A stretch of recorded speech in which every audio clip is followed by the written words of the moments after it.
IPL 2024లో భాగంగా Rajasthan Royals batsman Jos Buttler తన బ్యాట్తో విధ్వంసం క్రియేట్ చేస్తున్నాడు.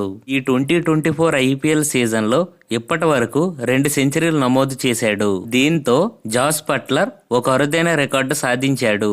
చేజింగ్లో 3 సెంచరీలు చేసిన తొలి బ్యాట్స్మన్ గా రికార్డు క్రియేట్ చేశాడు. అదే విధంగా ఐపీఎల్ చరిత్రలో కోహ్లీ తర్వాత అత్యధిక సెంచరీలు చేసిన క్రిస్ గేల్ పేరిట ఉన్న రికార్డును బద్దలుగొట్టాడు. ఐపీఎల్ చరిత్రలో విరాట్ కోహ్లీ 8 సెంచరీలు నమోదు చేయగా క్రిస్ గేల్ 6 సెంచరీలు నమోదు చేశాడు. దీంతో జాస్ బట్లర్ 7 సెంచరీలు నమోదు చేసి క్రిస్ గేల్ పేరిట ఉన్న రికార్డును బ్రేక్ చేశాడు. ఈ 2024 ఐపీఎల్ సీజన్లో జాస్ బట్లర్ తన బ్యాట్తో విధ్వంసం సృష్టిస్తున్నాడు.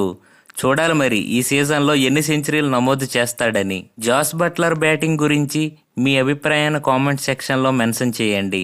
అలాగే ఇటువంటి మరిన్ని ఇన్ఫర్మేటివ్ స్పోర్ట్స్ అప్డేట్స్ కోసం మా ఛానల్ ఇప్పుడే సబ్స్క్రైబ్ చేసి సపోర్ట్ చేయండి. Thank you for watching. Have a nice day.